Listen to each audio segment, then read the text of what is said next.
Well, college students are heading back to school, getting ready for the fall semester, and college can be the most stressful time in a person's life, balancing classes and activities, and for the first time, you don't really have your parents with you also. So true. Licensed therapist Dr. Cheryl Ziegler joins us with tips to help mental health, specifically for those college students. Thanks for coming in. Thanks. I'm so happy to be talking about this. It's important. A lot of move-ins are happening this week. You know, we've been talking about the Colorado School of Mines. We've been talking about CU Boulder. Why is this time so stressful?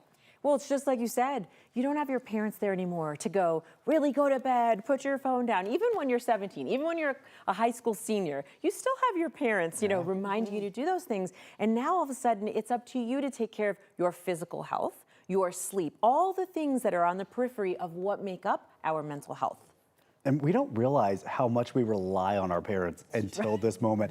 You know, I remember being a teenager, being like, when I get to college and I make my own rules, and I remember when my parents drove off, I just cried. I just lost it because I didn't have, you know, them to lean on the way that I typically did. What other issues typically emerge from college students in this time? Well, one of the really interesting things is several years ago, Kaiser did this study about college students and how they were the loneliest generation ever studied, 18 to 24-year-olds. And so if you look at that now, we have just come off a mental health crisis. These kids that are going into college this year, especially even if you're a freshman or a sophomore, we're really in high school during these pandemic years, so lots of mental health issues have come up.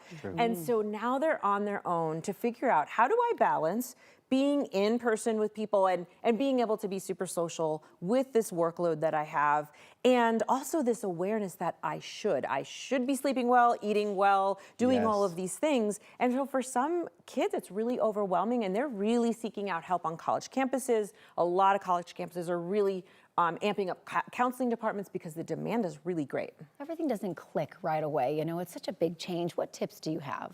So number one, you really do need to keep up with your sleep as a college student, right? Nobody's going to be there to tell you it's time to go to sleep. Oh, so I need to hide from this. and just for people to know, 7 to 9 hours is the amount of recommended sleep. So making that a foundation.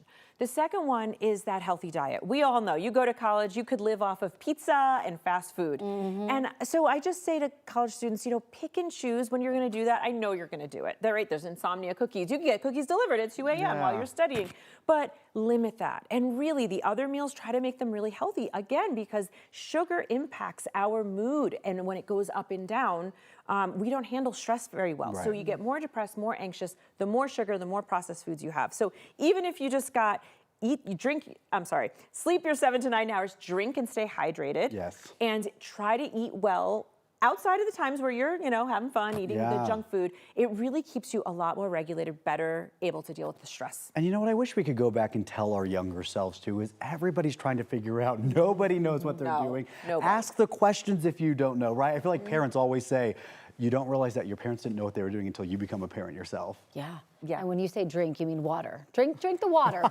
It's college. I had to say Definitely. it. You know, drink the water. Yeah, just drink. Yes, drink the water. Just water, not the soda. Giving us a little bit of insight into little Miss Corey Rose's life. It was not my life. Hydration. Our brain is an electrical circuit. We need the water for hydration. Great. So thank you for clarifying that. Absolutely. She's not like a regular mom. She's a cool mom. That's right. All right. Dr. Cheryl Ziegler, thanks so much for coming in. Appreciate it.